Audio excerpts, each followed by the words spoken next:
അസ്സലാമു അലൈക്കും. ഓർമ്മയുടെ ഒരു നിലാവിലേക്ക് എല്ലാ മാന്യ പ്രേക്ഷകർക്കും സ്വാഗതം.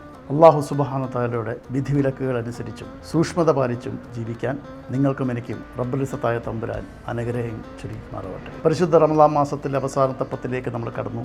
ഇപ്പോൾ ഞാൻ പറയാൻ ആഗ്രഹിക്കുന്നത് അവസാനത്തെ പത്തിലെ ഏറ്റവും പൗരുഷമുള്ള ഒരു രാത്രിയെ പറ്റിയാണ്. വിശുദ്ധ ഖുർആൻ അവതരിച്ച രാത്രി, ലൈലത്തുൽ ഖദ്റിൻ്റെ രാത്രി. ബിസ്മില്ലാഹിർ റഹ്മാനിർ റഹീം. ഇന്നാ അൻസൽനാഹു ഫീ ലൈലത്തുൽ ഖദ്ർ വമാ അദ്റാക മാ ലൈലത്തുൽ ഖദ്ർ ലൈലത്തുൽ ഖദ്ർ ഖൈറും മിൻ അൽഫി ശഹർ തനസ്സലുൽ മലായികത്തു വറൂഹു ഫീഹാ ബിഇദ്നി മിൻ റബ്ബിക്കും മിൻ കുല്ലി അംറിൻ സലാമുൻ ഹിയ ഹത്താ മത്ലഇൽ ഫജ്ർ. 1000 മാസങ്ങളേക്കാൾ ശ്രേഷ്ഠമായ മാസമാണ് റമളാൻ മാസം. അതിലൊരു രാത്രിയുണ്ട്, ഏറ്റവും പുണ്യമായ ആ രാത്രി, ലൈലത്തുൽ ഖദ്റിൻ്റെ രാത്രി.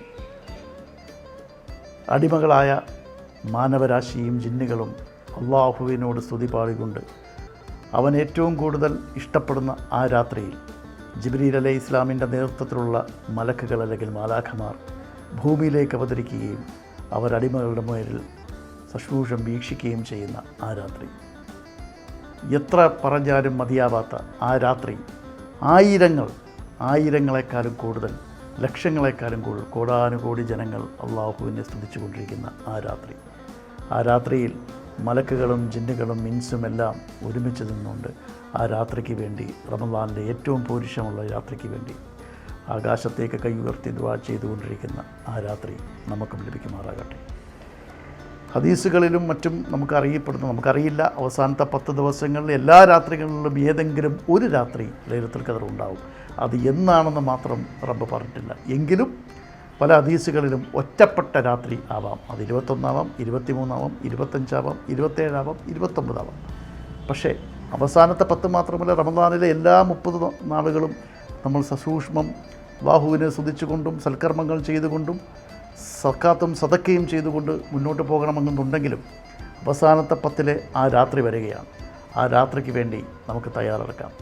നമ്മുടെ ആഗ്രഹങ്ങളെല്ലാം റബ്ബുൽ ഇസ്സത്തായ തമ്പുരാൻ്റെ മുന്നിൽ അവതരിപ്പിക്കാം. നമുക്ക് തൗബ ചെയ്ത് മടങ്ങാം. തീർച്ചയായും മലക്കുകൾ നമുക്ക് വേണ്ടി സംസാരിക്കുന്ന ആ രാത്രിക്ക് വേണ്ടി നമുക്ക് കാതോർത്തും അതോടൊപ്പം തന്നെ ആ രാത്രിയെ വരവേറ്റാനും വേണ്ടി റമളാനിലെ ഓരോ രാത്രിയും നിങ്ങൾ കരുതിയിരിക്കുക. റമളാനിലെ അവസാനത്തെ 10 27-ാം രാവ് എനിക്കും നിങ്ങൾക്കും, അല്ലെങ്കിൽ ആ രാത്രി നമുക്ക് ലൈലത്തുൽ ഖദ്ർ ഇറങ്ങിയ ആ രാത്രി നമുക്കെല്ലാവർക്കും ലഭിക്കുമാറാവാൻ പടച്ചവനോട് ദുആ ചെയ്യാം. സൂക്ഷ്മതയോടെ ജീവിക്കാൻ റബ്ബുൽ ഇസ്സത്തായ തമ്പുരാൻ എനിക്കും നിങ്ങൾക്കും അനുഗ്രഹം ചൊരിയുമാറാവട്ടെ.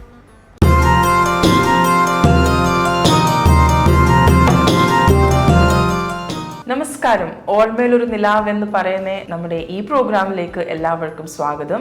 As you all know, we are in the Kingdom of Saudi Arabia in Riyadh, and it's really good to be here because the holy month of Ramadan has so much of prominence in Saudi. No need to give an introduction about that. Today my guest is Mr.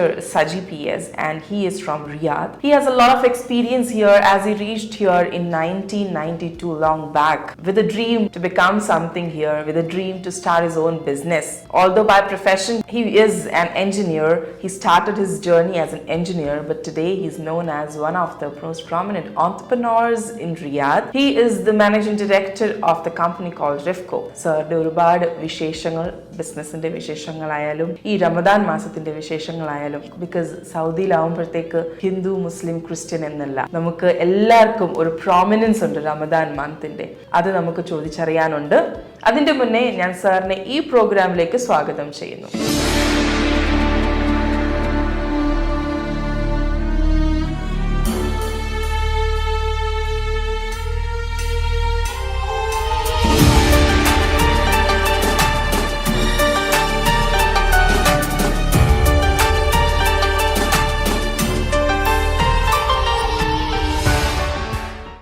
നമസ്കാരം sir. Welcome to ഓർമ്മയിലൊരു നിലാവ്. സാറിനെ നമുക്ക് ഈ പ്രോഗ്രാമിൽ കിട്ടിയതിൽ we are really happy and privilege to have you sir on this program. എങ്ങനെയാണ് sir കോട്ടയത്ത് നിന്ന് സൗദിയിലേക്ക് എത്തുന്നതും ഇവിടുത്തെ ഒരു സ്റ്റാർട്ടിങ് ജേർണി എങ്ങനെയായിരുന്നു? ഞാൻ എൻ്റെ എഡ്യൂക്കേഷൻ കഴിഞ്ഞിട്ട് ഡിപ്ലോമ സിവിലായിരുന്നു. അത് കഴിഞ്ഞതിന് ശേഷം ഞാൻ അതിൻ്റെ ഫ്യൂച്ചർ കോഴ്സിന് വേണ്ടി ഡൽഹി വരികയും അവിടെ ഒരു 2 വർഷം നിന്നിട്ട് പിന്നെ എനിക്കൊരു ഇവിടുത്തെ ഒരു കൺസ്ട്രക്ഷൻ കമ്പനി അവിടത്തേക്ക് ഒരു സൈറ്റ് എഞ്ചിനീയറായിട്ട് ജോലി കിട്ടുകയും അവിടെ ഞാൻ വന്നു. 92-ലാണ് റിയാദിലെത്തുന്നത്. ഓക്കെ, അപ്പോൾ അത് വെച്ചിട്ട് അപ്പോൾ എനിക്കൊരു സ്വന്തമായിട്ടൊരു കമ്പനി ഉണ്ടാക്കണമെന്നുള്ള ഒരു ഇൻറ്റൻഷൻ ഉണ്ടായി. അങ്ങനെ ഞാൻ പുതിയ വിസയിൽ വന്നു. പിന്നെ രണ്ടാമത് വന്നതിന് ശേഷം കൺസ്ട്രക്ഷൻ സ്വന്തമായിട്ട് തുടങ്ങി. അപ്പോൾ ഈ കഴിഞ്ഞ ഏതാണ്ട് ഒരു 25 വർഷമായിട്ട് സ്വന്തമായിട്ട് കൺസ്ട്രക്ഷൻ ചെയ്യണം. റിഫ്കോ ആണ് സാറിന്റെ കമ്പനി നെയിം വരുന്നത്. ഇപ്പൊ നമ്മുടെ ഈ ഒരു കൺസ്ട്രക്ഷൻ എന്ന് പറയുമ്പോഴത്തേക്ക് സാർ, ഇപ്പൊ നമ്മളൊരു ഓഫീസ് ആയാലും അല്ലെങ്കിൽ ഒരു റെസ്റ്റോറന്റ് ആയാലും അല്ലെങ്കിൽ ഒരു വീടായാലും അതൊരു നമ്മുടെ ഒരു സ്വപ്നമാണ്. അത് സ്വപ്നമിനെ ഒരു റിയാലിറ്റി ആക്കാനുള്ള ഒരു ടീമിനെയാണ് നമ്മൾ നോക്കുന്നത്. അപ്പൊ എപ്പോഴും റിഫ്കോ അത് പൂർത്തീകരിക്കാൻ പറ്റുന്നുണ്ടോ? ആ ഒരു ഡ്രീംസ്, ആൾക്കാരുടെ ഡ്രീംസിനെ അതേപോലെ റിയാലിറ്റി ആക്കാൻ? തീർച്ചയായിട്ടും. എല്ലാവരും ഇപ്പോൾ നമ്മളുടെ എല്ലാ ക്ലയൻസും നമ്മൾ വളരെ ഹാപ്പിയാണ്. ഒരു തവണ നമ്മളൊരു വർക്ക് തന്നു കഴിഞ്ഞാൽ വീണ്ടും നമ്മളെ വിളിക്കാറുണ്ട്, വീണ്ടും വർക്ക് തരാറുണ്ട്. നമ്മൾ വളരെ ഡെഡിക്കേറ്റഡ് ആയിട്ട് നല്ല രീതിയിൽ ക്ലയൻസിന് മാക്സിമം ഹാപ്പിയാക്കി വർക്ക് ചെയ്ത് കൊടുക്കാറുണ്ട്. ഈ ഒരു കൺസ്ട്രക്ഷൻ മേഖലയിൽ നിൽക്കുമ്പോൾ സാർ, എല്ലാ ബിസിനസ്സിന്റെ അതിൻ്റെ ആയിട്ടുള്ള ഒരു ചാലഞ്ചസ് ഉണ്ട്, ഡ്രോബാക്സ് ഉണ്ട്. കൺസ്ട്രക്ഷൻ ഫീൽഡിന്റെ ഡ്രോബാക്സ് ചോദിച്ചു കഴിഞ്ഞാൽ എന്താണ് സാർ? കൺസ്ട്രക്ഷൻ ഇപ്പോൾ ലേബർ ഷോർട്ടേജ് ഉണ്ട്. ഇവിടുത്തെ സൗദി ഞങ്ങൾ ഫേസ് ചെയ്യുന്നത് ലേബേഴ്സിനെ നമുക്ക് വിസ പ്രോബ്ലംസ് അങ്ങനെയൊക്കെയുള്ള, അതാണ് മെയിനായിട്ട് നമ്മൾ ഫേസ് ചെയ്യുന്ന പ്രോബ്ലംസ്. അത് ഒരു പരിധി വരെ നമ്മൾ റിക്കവർ ചെയ്തിട്ടുണ്ട്. അപ്പോൾ ഇവിടുത്തെ ഗവൺമെന്റിനെ പറ്റി, ഇവിടുത്തെ ആൾക്കാരിനെ പറ്റി സാറിന് എന്താണ് പറയാനുള്ളത്? ഇവിടുത്തെ എൻ്റെ ഒരു ലാസ്റ്റിലെ ഈ 30 ഇയേഴ്സിലെ ലൈഫിൽ എനിക്ക് വളരെ നല്ല കോപ്പറേഷനാണ് സൗദികളിൽ നിന്ന് കിട്ടിയിട്ടുള്ളത്. എനിക്ക് ഒരുപാട് ഫ്രണ്ട്സ് ഉണ്ട്. അവരിൽ നിന്നൊക്കെ എനിക്ക് നല്ല അനുഭവങ്ങളാണ് ഉണ്ടായിട്ടുള്ളത്. നല്ല ആൾക്കാരാണ്. ഈ റമദാൻ മാസത്തെ പറ്റി പറയുവാണെങ്കിൽ ഇതൊരു പുണ്യമാസമാണ്. നമ്മൾ എൻജോയ് ചെയ്യുന്നുണ്ട്. ഈ ഒരു 30 ഇയേഴ്സായിട്ട് റമദാൻ നമ്മൾ അവരോടൊപ്പം തന്നെ ഇതിൻ്റെ ഇഫ്താർ പങ്കെടുക്കുകയും ഇപ്പം നമ്മുടെ കമ്പനി ഇപ്പം കഴിഞ്ഞ ദിവസം ഞങ്ങളൊരു ഇഫ്താർ പാർട്ടി നടത്തിയിരുന്നു. അപ്പം നമ്മൾ ഓരോരുത്തർ ആഘോഷിക്കുന്നുണ്ട്. ഇപ്പം കമ്പനിയിൽ എത്ര സ്റ്റാഫ് ഉണ്ട് സാർ? ഇപ്പം ടോട്ടലി ഒരു അബൌട്ട് 80 ഉണ്ട്. കാരണം നമ്മുടെ ഏതൊരു ബിസിനസിന്റെ വിജയം എന്ന് പറയുമ്പോൾ നമ്മുടെ സ്റ്റാഫ് തന്നെയാണ്. അവരാണ് ഒരു ബാക്ക് ബോൺ. ഒരു സിംഗിൾ മാൻ ആർമിക്ക് എപ്പോഴും മുന്നോട്ട് പോകാൻ പറ്റൂലല്ലോ. എന്താണ് സാറിന്റെ സ്റ്റാഫിനെ പറ്റി പറയാനുള്ളത്? സ്റ്റാഫിന് എനിക്ക് നല്ലൊരു ക്രൂ ഉണ്ട്. എൻ്റെ സ്റ്റാഫ് മെമ്പേഴ്സ് എന്ന് വളരെ നല്ല ഒരു കുറച്ച് എഞ്ചിനീയേഴ്സും കുറച്ച് അക്കൗണ്ടൻ്റ്, ഒരു ഗ്രൂപ്പ് ഓഫ് സ്റ്റാഫ് നമ്മുടെ ഒരു അഡ്മിനിസ്ട്രേഷൻ മാനേജറുണ്ട്, കുറേ സെയിൽസിൽ കുറേ ആൾക്കാരുണ്ട്. എല്ലാവരും നല്ലൊരു ഗ്രൂപ്പാണ് എൻ്റെ കൂടെ ഉള്ളത്. അവരെനിക്ക് വളരെ നല്ല സപ്പോർട്ട് ചെയ്യുന്നുണ്ട്. ആ ഒരു ഓർമ്മകൾ എങ്ങനെ ഉണ്ടായിരുന്നു റമദാൻ്റെ? ഞാൻ മനസ്സിലാക്കിയെടുത്തോളം ഇതൊരു ലോകമാണ്. ആ സമയത്ത് ഈ ലോകത്ത് ജീവിക്കുന്ന ഒരാൾക്കാർ കംപ്ലീറ്റ്ലി അതിൻ്റെ അകത്ത് ഡെഡിക്കേറ്റഡ് ആണ്. അവരുടെ സ്നേഹം, സന്തോഷം. എപ്പോഴെങ്കിലും ഫാസ്റ്റിംഗ് ചെയ്തിട്ടുണ്ടോ? റമദാൻ ചെയ്തിട്ടുണ്ട്, ഇടയ്ക്കൊക്കെ ചെയ്യാറുണ്ട്. നാട്ടിലെ കോട്ടയമാണ്. കോട്ടയത്ത് എവിടെയാണ് സാർ? താഴത്തങ്ങാടി എന്ന് പറയും, കുമരകം റൂട്ടാണ്. അവിടെയാണ് പഠിച്ചതും വളർന്നതും. വൈഫ് എവിടെ നിന്നാണ്? വൈഫും കോട്ടയത്ത് തന്നെ. എന്താ പേര്? ഗീത. എത്ര മക്കളുണ്ട്? 2 മക്കൾ. എന്ത് ചെയ്യുന്നു? ഒരാൾ പോളണ്ടിൽ പഠിക്കുകയാണ്. അപ്പം എഞ്ചിനീയറിംഗ് ഫൈനാൻസ് ആണ്, കംപ്ലീറ്റ് ചെയ്തു. അപ്പോൾ നെക്സ്റ്റ് മന്തിൽ വീട്ടിൽ തിരിച്ചു വരും. ഇളയാൾ CMSൽ, കോട്ടയം CMSൽ BCom ഫൈനലാണ്. എക്സാം നടന്നുകൊണ്ടിരിക്കുക. ഏറ്റവും ഫസ്റ്റ് നമ്മുടെ ലൈഫിൽ സ്വാധീനിക്കുന്ന 2 പേരാണ് നമ്മുടെ മദർ ആൻഡ് ഫാദർ. അവരാണ് നമ്മുടെ ഫസ്റ്റ് ടീച്ചേഴ്സ് എന്ന് പറയുന്നത് തന്നെ. അപ്പോൾ സാർ, ആ പേരൻസിനെ പറ്റി എന്താണ് സാറിന് പറയാനുള്ളത്? എൻ്റെ അച്ഛൻ മരിച്ചുപോയി. പുള്ളി ഒരു 6 ഇയേഴ്സ് ആയിട്ടുണ്ട്, 6-7 ഇയേഴ്സ് ഉണ്ട്. അമ്മയുണ്ട്, അമ്മയ്ക്ക് സുഖമില്ല. അപ്പം ഞാൻ നെക്സ്റ്റ് മന്തിൽ പോകുന്നുണ്ട്, ഈ മാസം പോകുന്നുണ്ട് കാണാനായിട്ട്. അവർ വളരെ സപ്പോർട്ടീവായിരുന്നു. നമ്മളെ പഠിപ്പിച്ചു, നമുക്ക് സ്നേഹം തന്നു. മാതാപിതാക്കളിലെ ആ ഒരു സ്നേഹം വേറെ ഒന്നും കിട്ടത്തില്ലല്ലോ. അപ്പം വളരെ എൻജോയ് ചെയ്തിട്ടുണ്ട്. അച്ഛനുള്ള സമയത്തും വളരെ നല്ല രീതിയിൽ കെയർ ചെയ്ത് നമ്മളെ വലുതാക്കി. ഈ സൗദിയിലെ ഇത്രയും വർഷത്തെ ജീവിതം ഒന്ന് തിരിഞ്ഞു നോക്കുമ്പോൾ സാർ, മനസ്സിൽ സന്തോഷമാണോ? തീർച്ചയായിട്ടും. കാരണം വന്ന് ചേർന്നപ്പം ഇത്രയൊക്കെ ആവാൻ പറ്റിയെന്ന് വിചാരിച്ചു? ഒരിക്കലും ചിന്തിച്ചില്ല. ഞാൻ എനിക്കൊരു എയിമുണ്ടായിരുന്നു, നല്ലൊരു ബിസിനസ്സുകാരനാകണമെന്ന്. പക്ഷേ ഇപ്പോഴത്തെ എൻ്റെ വളർച്ചയിൽ ഞാനൊരു പ്രതീക്ഷിക്കാത്ത വളർച്ച എനിക്കുണ്ടായിട്ടുണ്ട്. അത് എൻ്റെ മാതാപിതാക്കളുടെ അനുഗ്രഹവും പിന്നെ എനിക്ക് ഇവിടുത്തെ സൗദികളുടെ സപ്പോർട്ടും കുറച്ച് നല്ല ഫ്രണ്ട്സും അവരൊക്കെ വളരെ സപ്പോർട്ടീവായിട്ട് വളരെ നല്ല രീതിയിൽ എന്നെ സഹായിച്ചിട്ടുണ്ട്. ഇനി എന്താണ് സർ ഫ്യൂച്ചർ ബിസിനസ്സിൽ പ്ലാൻസ് ഉള്ളത്? ഫ്യൂച്ചർ കൺസ്ട്രക്ഷൻ തന്നെ. കാരണം ഞാൻ കൺസ്ട്രക്ഷൻ, എൻ്റെ എക്സ്പീരിയൻസ് കൺസ്ട്രക്ഷനിലാണ്. അപ്പം ഞാൻ ഫോക്കസ് ചെയ്യുന്ന കൺസ്ട്രക്ഷൻ തന്നെ. എക്സ്പീരിയൻസ് ഉള്ള അതിൽ തന്നെ നമ്മൾ കൺസ്ട്രക്ഷൻ തന്നെ കൂടുതൽ ഫോക്കസ് ചെയ്ത് മുന്നോട്ട് പോകണം, അങ്ങനെ അതേ ഉള്ളൂ എന്നുള്ളതാണ്. അപ്പോൾ സർ, ഇത്രയും വർഷം ഈ സൗദിയിൽ നിൽക്കാൻ പറ്റി. ഒന്ന് തിരിഞ്ഞു നോക്കുമ്പോൾ മനസ്സ് സന്തോഷമാണ് പോകുന്നെങ്കിലും എപ്പോഴെങ്കിലുമൊക്കെ ലൈഫിൽ ഒരു ഹൈസ് ആൻഡ് ലോസ് വരുമല്ലോ. അങ്ങനെ ബിസിനസ്സിൽ വന്നിട്ടുണ്ടോ?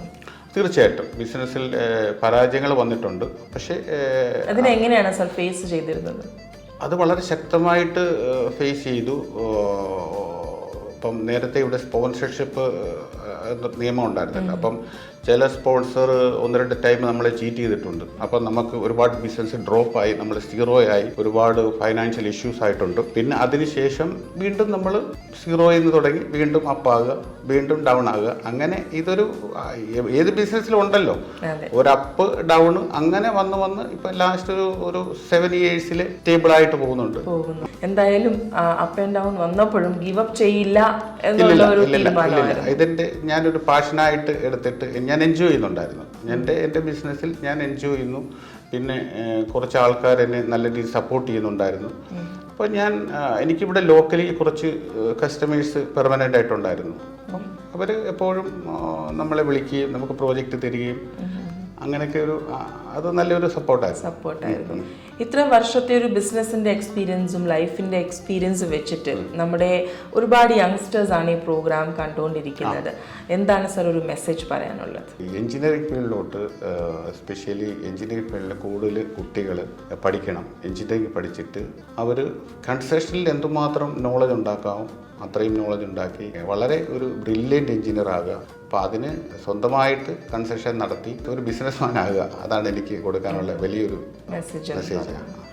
റമദാനിലുള്ള എക്സ്പീരിയൻസ് എന്ന് പറഞ്ഞാൽ ഈ ബാങ്ക് വിളി കേൾക്കുമ്പം തന്നെ ഈ പഴയ സമയത്തെ ബാങ്ക് വിളി ഇപ്പോഴത്തെ ഒരുപാട് വ്യത്യാസമുണ്ട്. പണ്ടൊക്കെ ബാങ്ക് വിളി വേറൊരു നല്ല രസമായിരുന്നു കേൾക്കാൻ. ഇപ്പം കുറച്ചുകൂടെ അത് മോഡിഫൈ ചെയ്തിട്ടുണ്ട്. അപ്പോൾ ആ സമയത്ത് ഫാസ്റ്റിംഗ് സമയത്ത് ഇവരുടെ തുടക്കത്തിലൊന്നും നമുക്കിതിനെപ്പറ്റി എക്സ്പീരിയൻസ് ഇല്ലായിരുന്നു. പിന്നെ ഗ്രാജുവലി നമ്മളതെല്ലാം പഠിച്ചു. അതുമായിട്ട് ഒരുപാട് ഫാസ്റ്റ് ചെയ്യാറുണ്ടായിരുന്നു. പിന്നെ ഇഫ്താർ ഒരുപാട് കൂട്ടുകാരെ കൂടെ ഇഫ്താർ പാർട്ടിക്ക് പോകാറുണ്ടായിരുന്നു. പിന്നെ ആൾക്കാർ ഒരു പേഷ്യൻസും വളരെ വളരെ നല്ല ഒരു ക്യാരക്ടർ അറേഞ്ച് ആകുന്ന ഒരു സമയമാണ് ഇത്. എല്ലാവരെയും ഹെൽപ്പ് ചെയ്യാനും ഒരുപാട് ഹെൽപ്ഫുള്ളും പിന്നെ ഭയങ്കരമായിട്ട് നല്ല ഒരു മോട്ടിവേഷനാണ് ഈ സമയത്ത് ഉണ്ടാകുന്നത് ആൾക്കാർക്ക്. നമ്മളും അതിലായി പോകും. നമ്മുടെ കൾച്ചറും ആ ഒരു ഇതിലോട്ട് മാറിയിട്ടുണ്ട്. സർ ഇത്രയും നമുക്ക് വേണ്ടി സർ ടൈം സ്പെൻഡ് ചെയ്തു. സാറുടെ ഒരു ഹൈസ് ആൻഡ് ലോസ് ആയാലും ഈ കമ്പനീനെ എങ്ങനെയാണ് സർ മുന്നോട്ട് കൊണ്ടുപോകുന്നത്, എല്ലാ റമദാൻ്റെ വിശേഷങ്ങളൊക്കെ നമ്മളോട് ഷെയർ ചെയ്തു. We wish you all the very best sir and success and good health. സാറുടെ എന്താണോ ഇനിയും ഗോൾ ഉള്ളത്, ആസ് യു മെൻഷൻഡ് ഓൾറെഡി ആ ഗോളിലേക്ക് എത്തിക്കഴിഞ്ഞിട്ടുണ്ട്. പക്ഷെ എന്നാലും ഇനി എന്താണോ മനസ്സിൽ സാറുടെ സ്വപ്നങ്ങളുള്ളത്, we wish you all the very best for that sir. Thank you so much for your time. Thank U.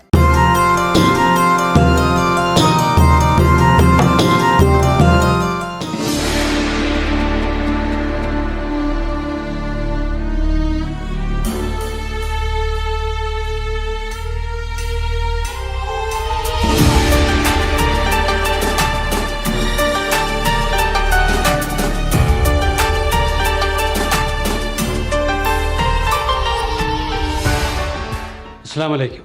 പരിശുദ്ധ റംളാൻ അവസാനത്തെ 10ലേക്ക് എത്തിയിരിക്കുന്നു. ലൈലത്തുൽ ഖദറിൻ്റെ വരവ് കാത്ത് വിശ്വാസികൾ കാത്തിരിക്കുകയാണ്.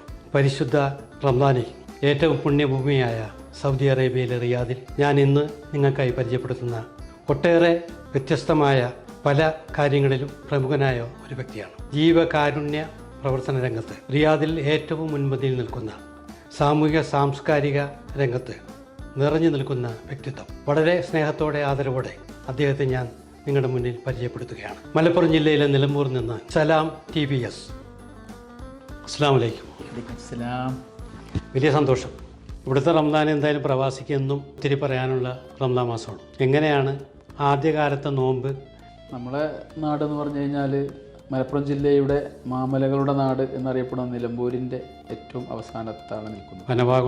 വനഭാഗം. അവിടെയൊക്കെ കൂടുതലും പാവപ്പെട്ട ആളുകളാണ്. അപ്പം അവിടത്തേക്ക് നോമ്പ് എന്ന് പറഞ്ഞു കഴിഞ്ഞാൽ അതിനൊരുപാട് പ്രത്യേകതകളുണ്ട്. കാരണം നോമ്പ് തുറക്കുക എന്ന് പറഞ്ഞാൽ അതൊരു പെരുന്നാളാണ്. ഓരോ വീട്ടിലേക്കും ഭക്ഷണം ചിലപ്പോൾ കുറവായിരിക്കും, ഇപ്പോൾ ഉണ്ടാവും.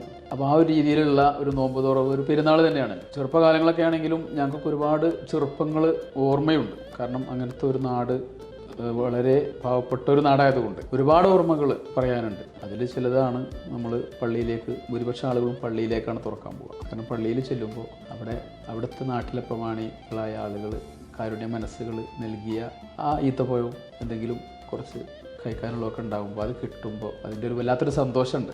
അതിൽ നിന്നൊക്കെ നമ്മളെ മനസ്സിലേക്കും നമ്മൾ എന്തെങ്കിലുമൊക്കെ ഒരു ഉയർച്ചയിലേക്ക് വരുമ്പോൾ നമുക്കും അതുപോലെയൊക്കെ ചെയ്യണമെന്നുള്ളൊരു ആഗ്രഹങ്ങളൊക്കെ ഉണ്ടാവാറുണ്ടായിരുന്നു. പള്ളിയിലെത്തുമ്പോൾ പാവപ്പെട്ടവനും പണക്കാരനൊന്നുമില്ല, എല്ലാവരും ഒരേ തലത്തിലായിരിക്കും. തീർച്ചയായിട്ടും അല്ലേ? വീട്ടിൽ ദാരിദ്ര്യമുള്ളവർക്കും അവിടെ ദാരിദ്ര്യം ഫീൽ ചെയ്യില്ല. എന്തായിരുന്നു ജോലി ആദ്യം? ഞാൻ ആദ്യം വരുന്നത് മസ്റയിലേക്കാണ്. മസ്റ എന്ന് പറയുന്നത് കൃഷിയിടം, എല്ലാവർക്കും അറിയാലോ. ആദ്യം വരുമ്പോൾ 500 റിയാൽ സാലറിക്കാണ് ഞാൻ വരുന്നത്. ഒരു വർഷത്തോളം 500 റിയാൽ സാലറി ആയിരുന്നു. അത് കഴിഞ്ഞാണ് എനിക്ക് വണ്ടി ഡ്രൈവറായിട്ട് വണ്ടി തരുന്നത്. ഡ്രൈവറീസൊക്കെ വന്നതാണ് ഞാൻ മദ്രയിൽ. ലൈസൻസ് തന്ന് ഇവിടെ റിയാദിലെ അസീസിയിലേക്ക് ആദ്യമായിട്ട് പച്ചക്കറി ലോഡുമായിട്ട് വന്ന് അതിനുശേഷമാണ് പിന്നെ ഞങ്ങൾ ചെറിയ ചെറിയ സംരംഭങ്ങൾ നിക്ഷേപിക്കുകയും അതോടൊപ്പം മസ്റയിൽ തന്നെ നമ്മൾ ചെറിയ ഒരു ഷോപ്പ് എന്ന് പറയാൻ പറ്റില്ല, ചെറിയൊരു കട തുടങ്ങി. എന്തിൻ്റെ കട? ബക്കാല. അതിൽ കിട്ടുന്ന വരുമാനങ്ങളുമായി അങ്ങനെ ഞങ്ങൾ തുടർന്ന് ഞങ്ങളെന്ന് പറയുമ്പോൾ കൂടെ വേറെ ആരുള്ളത്? അനിയന്മാരെ ഒക്കെ കൊണ്ടുവരാൻ തുടങ്ങി. എത്ര പേരുണ്ട്? 2 പേരുണ്ട്. പിന്നെ അളിയന്മാർ വരാൻ തുടങ്ങി. അങ്ങനെ ഞങ്ങളിങ്ങനെ അതൊക്കെ ഓരോ ബിസിനസ്സുകളിലേക്ക് വഴിമാറുകയായിരുന്നു. ഇപ്പോൾ സലാം നിൽക്കുന്ന വലിയൊരു പൊസിഷനിലാണ് റിയാദിൽ. ഒരുപാട് പാവപ്പെട്ടവർക്ക് വേണ്ടി, മറ്റുള്ളവർക്ക് വേണ്ടിയിട്ട്, അർഹതപ്പെട്ടവർക്ക് വേണ്ടി പലതും ചെയ്യാൻ സാധിക്കുന്നുണ്ട്. അപ്പോൾ ആ ഒരു പൊസിഷനിലോട്ട് വരാൻ വേണ്ടി കുറേ സ്ട്രഗിൾ എടുത്തല്ലേ? തീർച്ചയായിട്ടും ഒരുപാട് കഷ്ടപ്പെട്ടിട്ടുണ്ട്. ഇപ്പോൾ ആട് ജീവിതം എന്ന് പറഞ്ഞ സിനിമയൊക്കെ കത്തി നിൽക്കുന്നൊരു സമയം. നാട്ടിൽ ഹിറ്റാണ് ആ പടം. ഹിറ്റാണ്. നമ്മളെയും വന്നത് അതുപോലൊരു ആട് ജീവിതത്തിൽ തന്നെയായിരുന്നു എന്ന് പറയണം. ആണല്ലേ? കാരണം മസറയിൽ ഫാമിലാണ് വന്നത്. കറണ്ടോ അല്ലെങ്കിൽ മറ്റുള്ള സൗകര്യങ്ങളോ ഒന്നും ഇല്ലാത്ത ഒരു സമയത്ത്. കാലാവസ്ഥ ചൂട് അല്ലേ? തണുപ്പ് ചൂടൊക്കെ എന്ന് പറഞ്ഞാൽ 50-60 ഡിഗ്രി ചൂടല്ലേ, കത്തുന്ന ചൂടല്ലേ. ഒരു AC ഇല്ല, ഫ്രിഡ്ജില്ല. കുടിക്കാൻ വെള്ളം നമ്മൾ ക്യാനിൽ വെള്ളം കൊണ്ടുവന്നിട്ട് ആ ക്യാനിന് ഈ ചാക്ക് ചുറ്റിയിട്ട് അതിൽ വെള്ളം നനച്ചു കൊടുത്തിട്ടൊക്കെയാണ് ഇതിനെ തിളപ്പിക്കാറ്. അങ്ങനെയൊക്കെയായിരുന്നു വെള്ളം. അന്നത്തെ റംസാൻ ഓർക്കണ്ട, ആ സമയത്തൊക്കെ വെള്ളമൊക്കെ കിട്ടുന്ന, ഈ രീതിയിലൊക്കെ വെള്ളം കിട്ടുന്ന സമയത്തൊക്കെ നോമ്പെന്ന് പറഞ്ഞു കഴിഞ്ഞാൽ നമ്മൾ പിന്നെ അവിടെ ബാങ്കൊന്നും കേൾക്കൂല. നമ്മൾ രാത്രി നമ്മൾ എപ്പോഴാണോ ഉറങ്ങാൻ കിടക്കുന്നത് ആ സമയത്ത് ഭക്ഷണം കഴിച്ച് കിടക്കുകയാണ്. സൂര്യൻ അസ്തമിക്കുമ്പോഴാണ് അറിയണത് നോമ്പ് തുറക്കാനായി. അല്ലാതെ നമുക്ക് അവിടെ ബാങ്കൊന്നും കേൾക്കൂല. പള്ളിയൊന്നും അടുത്തില്ലായിരുന്നു. ഒരു 20 കിലോമീറ്റർ പോകണം ബക്കാലകളൊക്കെ കിട്ടണമെന്നുണ്ടെങ്കിൽ. ഒരു പെരുന്നാളിന് ആ 20 കിലോമീറ്റർ ഞാൻ നടന്നു പോയിട്ടുണ്ട്. 20 കിലോമീറ്റർ ഞാനും എൻ്റെ കൂടെ 2-3 തമിഴ്നാട്ടുകാരുണ്ടായിരുന്നു, അതുപോലെ 2 ആന്ധ്രക്കാരും കൂടിയിട്ട് ഞങ്ങൾ തലേ ദിവസം വൈകിട്ട് നടക്കുക. ഈ 20 കിലോമീറ്റർ നടന്ന് ഏകദേശം അനുഭവമുള്ളത് വല്ലാത്ത ഒരുപാട് അനുഭവങ്ങൾ ഉണ്ടായിട്ടുണ്ട്. അതൊക്കെ ഓർക്കുമ്പോൾ തന്നെ എന്താ പറയുക, നമ്മൾ കണ്ണു നിറഞ്ഞു പോകും. അങ്ങനെ വന്ന് പടിപടിയായിട്ട് കയറി. എന്നിട്ട് ഇപ്പോൾ ഈ ഇങ്ങനെയുള്ളൊരു പൊസിഷനിലോട്ട് വന്നിട്ട് എത്ര നാളായി? ഇപ്പോൾ ഏകദേശം ഒരു 15 വർഷമായിട്ട് ഞങ്ങൾ പൂർണ്ണമായും ഞങ്ങൾ സ്വന്തമായ ബിസിനസ്സിലാണ്. ഇപ്പോൾ എന്തൊക്കെ ചെയ്യുന്നത്? ഇപ്പോൾ നമ്മൾ ഫുഡ് മേഖലയിലാണ് കൂടുതൽ കേന്ദ്രീകരിച്ചിട്ടുള്ളത്. അപ്പോൾ ഞാൻ ഇവിടെ സലാമിനെ കുറിച്ച് കേട്ടത് ആദ്യ കാര്യം എന്താ വെച്ചാൽ, ഇവരുടെ കാരുണ്യ രംഗത്ത് ഭയങ്കരമായിട്ട് ശ്രദ്ധേയമായ ഒരു വ്യക്തിത്വം. ഒരുപാട് പേർക്ക് ജീവകാരുണ്യ രംഗത്ത് സഹായങ്ങൾ നൽകുന്ന ഒരു വ്യക്തി. ഈ മനസ്സ് നേരത്തെ ഉണ്ടോ? തീർച്ചയായിട്ടും. ഞാൻ പറഞ്ഞല്ലോ, നമ്മുടെ നാട് എന്നൊക്കെ പറഞ്ഞു കഴിഞ്ഞാൽ വളരെ പാവപ്പെട്ട നാടാണ്. ഒരു നല്ല രീതിയിലേക്ക് വരുമ്പോൾ നാടിനെയും നാട്ടുകാരെയൊക്കെ സഹായിക്കണം എന്നുള്ളൊരു മനസ്സ് ചെറുപ്പം മുതലുള്ളതാണ്. അതുപോലെ ഉപ്പയും ഉമ്മയും മറ്റുള്ളവർക്ക് കൊടുക്കുന്നത് നമ്മൾ കണ്ടിട്ടുണ്ട്. അതിൽ നിന്നാണ് ആ ഒരു മനസ്സ് ആവുന്നതും. പ്രവാസ ലോകത്തേക്ക് വന്നു, നമ്മുടെ പ്രയാസങ്ങൾ മാറി തുടങ്ങിയതോടൊപ്പം നാട്ടിലുള്ളവരെയും ചേർത്ത് പിടിച്ച് മുന്നോട്ട് പോവുകയായിരുന്നു. ഈ കാരുണ്യ രംഗത്ത് ഒരുപാട് കാര്യങ്ങൾ ചെയ്തു കഴിഞ്ഞല്ലോ. അതെ, അതിനെക്കുറിച്ചൊന്ന് ചെറുതായിട്ട് വിശദീകരിക്കാം. 2001 ഞാൻ ആദ്യമായിട്ട് ഇവിടെ വന്ന് സൗദി അറേബ്യയിൽ വന്ന് 3 വർഷത്തിന് ശേഷമാണ് ആദ്യം നാട്ടിലേക്ക് പോകുന്നത്. അപ്പോൾ അന്ന് നമ്മളെ നാട്ടിൽ ഒരാൾ മരണപ്പെടുകയും ആ കുടുംബം അനാഥമായി നിൽക്കുന്ന സമയത്ത് അവർക്ക് നമ്മൾ എന്തെങ്കിലും ഒന്ന് ചെയ്തു കൊടുക്കണം. എൻ്റെ 2 സുഹൃത്തുക്കളോട് പറഞ്ഞപ്പോൾ അവർ നമുക്ക് ആ വീട്ടുകാർക്ക് 10 കിലോ അരി വെച്ചിട്ട് എല്ലാ മാസവും അങ്ങോട്ട് കൊടുക്കുക. അപ്പോൾ ആ ഒരു ഇത് നമ്മൾ 10 കുടുംബങ്ങളിലേക്ക് വ്യാപിപ്പിച്ചു. പിന്നെ അത് മറ്റൊരു അനവധി കുടുംബങ്ങളിലേക്ക് വ്യാപിപ്പിച്ച് കൊണ്ടുവരികയായിരുന്നു ഈ അരി കൊടുക്കൽ. അങ്ങനെയാണ് 2019 പ്രളയം, കേരളത്തിലെ നെട്ടിവിറപ്പിച്ച 2019 നിലമ്പൂർ പ്രളയം. ആ പ്രളയം നടന്നത് ഞങ്ങളെ പഞ്ചായത്തിലാണ്. പ്രളയം വരുമ്പോൾ അവിടെ ഉണ്ടല്ലേ? ഞാൻ നാട്ടിലുണ്ട്. ഞാനടക്കം ലോക്കൽ കുടുങ്ങിയത്. ഞങ്ങൾ പുറത്തെന്താ സംഭവിക്കുന്നത് പോലും ഞങ്ങൾ അറിയാതെ, പുറത്തുള്ളവർക്കും അറിയാത്ത ഒരു സംഭവമായിരുന്നു. 3-ാമത്തെ ദിവസമാണ് ഞങ്ങളൊക്കെ പുറത്തേക്ക് എത്തുന്നതും. അവിടെ 10-60ഓളം ആളന്ന് മരിച്ചു. വല്ലാത്തൊരു വലിയ വാർത്തയായിരുന്നു. ഒരു ഭാഗം ഒലിച്ചുപോയി അല്ലേ? ഒരു ഭാഗം പാതാർ ഒന്നായിട്ട് ഒലിച്ചുപോയി. അവളപ്പാറയാണ് മണ്ണിടിഞ്ഞ് 10-60 വീടുകളും ആ കുടുംബങ്ങളും ഒന്നായിട്ട് നമുക്ക് നഷ്ടപ്പെട്ടു. ഒരു 3 ദിവസത്തോളം നമ്മൾ തരിച്ചു നിന്നു. 3-ാമത്തെ ദിവസം മുതൽ ഇറങ്ങി നമ്മുടെ ഓഡിറ്റോറിയം ഉണ്ട്, അതും ഒരു 100 പിള്ളേരെയും കൊണ്ട് നമ്മൾ സോഷ്യൽ മീഡിയ വഴി കേരളത്തിൻ്റെ 14 ജില്ലയിൽ നിന്ന് നമുക്ക് സഹായങ്ങൾ ഒഴുകാൻ തുടങ്ങി. പിന്നെ നമ്മളെല്ലാം മറന്നിറങ്ങിയായിരുന്നു, സഹായിക്കുക എന്നൊരു ലക്ഷ്യം മാത്രം. കുടുംബത്തെക്കുറിച്ച് പറയുമ്പോൾ വൈഫ്, മോന്, ബിസിനസ്സിൻ്റെ പേര് ഫൗസിയ. ഹൗസ് വൈഫാണോ? അതെ. മോൻ പഠിക്കണം? മോന് ഇവിടെ പഠിക്കുന്നു. കൂടെ ഇവിടെയാണ് മോനെ പഠിച്ചത് +2 വരെ, 6ാം ക്ലാസ് മുതൽ +2 വരെ ഇവിടെ തന്നെ ആയിരുന്നു. ഇപ്പോൾ BBAക്ക് പഠിക്കുന്നു. കൂടെ എന്നെ സഹായിച്ചുകൊണ്ട് ബിസിനസ്സിൽ കൂടെയുണ്ട്. എന്തായാലും സലാമായിട്ട് സംസാരിച്ചിരുന്ന ഇങ്ങനെ വേണ്ടി നേരം വെളുക്കുന്നവരെ സംസാരിക്കാം. നമുക്ക് ഒരുപാട് കാര്യങ്ങളുണ്ട്. സമയക്കുറവ് മൂലം ഞാനിവിടെ അവസാനിപ്പിക്കുകയാണ്. വളരെ തിരക്കുള്ള ഒരു വ്യക്തിയാണ് താങ്കൾ ഈ റിയാദിൽ. അതിനിടയിൽ നമ്മുടെ ചാനലിന് വേണ്ടി ഇത്രയും സമയം സ്പെൻഡ് ചെയ്യാൻ മനസ്സ് കാണിച്ചതിൽ ജീവകാരുണ്യ രംഗത്തുള്ള പ്രവർത്തനങ്ങളും സാമൂഹിക രംഗത്തുള്ള പ്രവർത്തനങ്ങളും വ്യാവസായിക രംഗത്തുള്ള ഒരുക്കങ്ങളെല്ലാം അള്ളാഹുവിൻ്റെ അനുഗ്രഹം മൂലം ഗംഭീരമാകട്ടെ. All the best. അസ്സലാമു അലൈക്കും. ഒരുപാട് സന്തോഷം. അസ്സലാമു അലൈക്കും.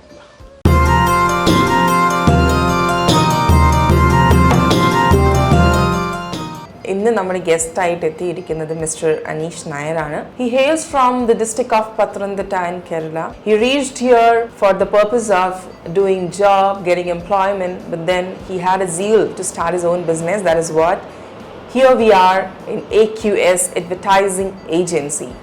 Who doesn't want to advertise their brand? Who doesn't want to just put up with their brand in front of the public? Because advertising is something which makes your brand popular. If you are the person who want to advertise your brand or you want to get signage for your brand, this is the right place for you in Riyadh. നമുക്ക് അനീഷ് സാറുടെ വിശേഷങ്ങളും ബിസിനസ്സിൻ്റെ വിശേഷങ്ങളും പിന്നെ റമദാൻ മാസത്തിൻ്റെ വിശേഷങ്ങളെല്ലാം നമുക്ക് ചോദിച്ചറിയാം. അതിൻ്റെ മുന്നേ ഞാൻ സാറിനെ ഈ പ്രോഗ്രാമിലേക്ക് സ്വാഗതം ചെയ്യുന്നു. നമസ്കാരം സർ. നമസ്കാരം. വർഷങ്ങൾക്ക് മുന്നേ തുടങ്ങിയൊരു യാത്രയാണ് ഇന്ന് നമ്മൾ ഇവിടെ AQSൽ വന്ന് നിൽക്കുന്നത്. ജോലി എന്നുള്ള സ്വപ്നമായിരുന്നു. അതെ, ജോലി എന്നൊരു സ്വപ്നമായിരുന്നു ആദ്യം. ഏത് ഇയറിലാണ് സർ? 2009 വരുന്നത് ഫസ്റ്റ് സൗദി അറേബ്യയിൽ. റിയാദിലാണ് ഫസ്റ്റ് എത്തുന്നത്. എത്ര വർഷമാണ് സർ ആ ഒരു കമ്പനിയിൽ ജോബ് ചെയ്തത്?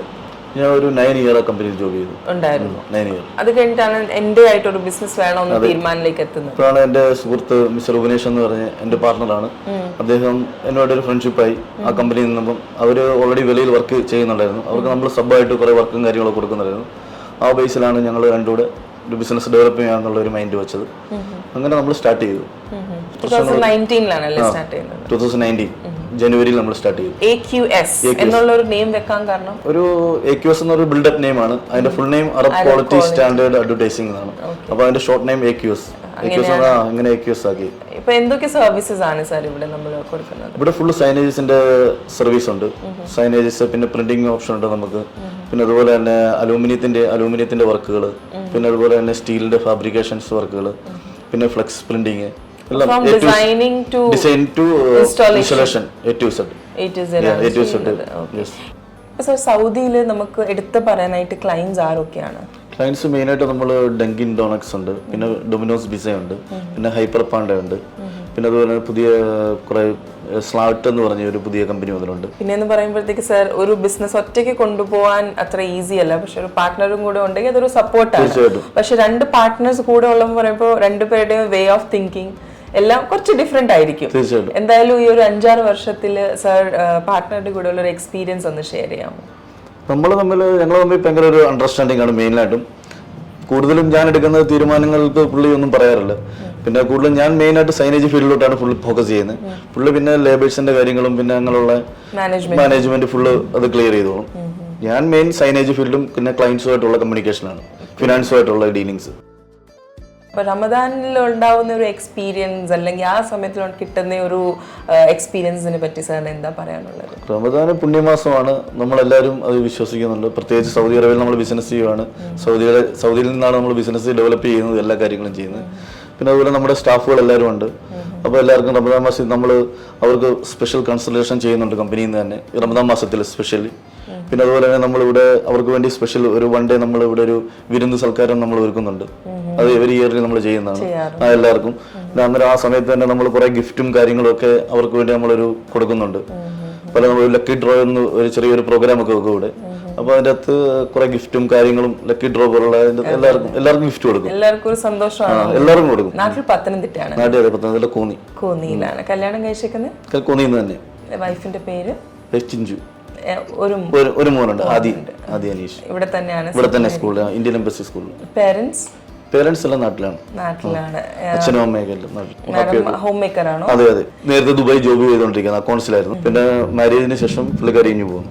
നമ്മൾ സൗദി എന്ന് പറയുന്ന രാജ്യത്ത് നിൽക്കുമ്പോഴത്തേക്ക് നമ്മൾ വിദേശികളാണെങ്കിലും നമ്മളെ സ്വദേശിയെ പോലെയാണ് ഇവർ നമ്മളെ മുന്നോട്ട് കൊണ്ടുപോകുന്നത്.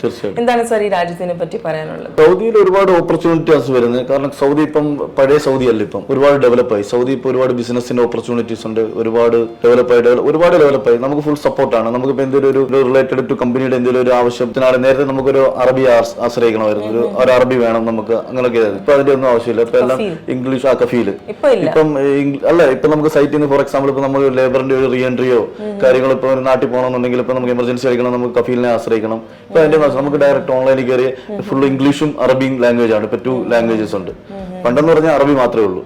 ഇപ്പൊ 2 ഓപ്ഷൻ നമുക്ക് യൂസ് ചെയ്യാം. അപ്പൊ നമുക്കും അത് ഈസി ആയിട്ട് നമുക്ക് ഫോളോ അപ്പ് ചെയ്യാം. അതൊക്കെ ഒരുപാട് സിസ്റ്റം ഡെവലപ്പ് ആയി. ഇത്രയും ഒരു യങ് ഏജിൽ സർ ബിസിനസ് തന്നെ തുടങ്ങാൻ പറ്റി, ഒരു ചെറിയ ഒരു ലെവലിൽ നിന്ന് സ്റ്റാർട്ട് ചെയ്ത് ഇത്രയൊക്കെ ആവാൻ പറ്റി എന്ന് പറയാം പ്രത്യേക ഒരു ദൈവാനുഗ്രഹം തന്നെയാണ്. അതുപോലെ 60 എംപ്ലോയീസ് ഉണ്ട് നമുക്ക്.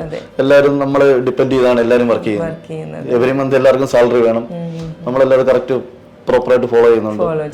കാരണം നമ്മൾ എംപ്ലോയി ആയിട്ട് നിന്നതുകൊണ്ട് ആ ഒരു സിറ്റുവേഷൻ എന്നുള്ളതാണ്. 9 ഇയർ നമ്മൾ അങ്ങനെ നിന്നുകൊണ്ട് നമുക്കറിയാം എന്താണ് കമ്പനി, എന്താണ് ബേസ്, എന്താണ്. അതെ. Now here I'm going to introduce another partner of AQS, Mr. Upanesh Vasavan. നമസ്കാരം സർ. നമ്മൾ ഓൾറെഡി അനിൽ സാറിനോട് സംസാരിച്ചുകൊണ്ടിരിക്കുമ്പോഴത്തേക്ക് he was mentioning എങ്ങനെയാണ് നിങ്ങളുടെ ഒരു പാർട്ട്ണർഷിപ്പും. ഇങ്ങനെ അനീഷിന്റെ കമ്പനിയിൽ നമ്മൾ സബ് കോൺട്രാക്ട് എടുത്ത് ചെയ്യുമായിരുന്നു. അങ്ങനെയാണ് രണ്ടുപേരും കാണുന്നത്, അങ്ങനെയാണ് കണ്ടുമുട്ടുന്നത്, AQS സ്റ്റാർട്ട് ചെയ്യുന്നത്. എന്തായാലും ഈ ഒരു പാർട്ട്ണർഷിപ്പ് മുന്നോട്ട് പോട്ടെ, നന്നായിട്ട് പോകട്ടെ. ബിക്കോസ് ഇനിയും പുതിയ ഫാക്ടറീസും പുതിയ പുതിയ ബ്രാഞ്ചസും ഓപ്പൺ ആവട്ടെ. And we wish you all the very best sir. Thank you so much.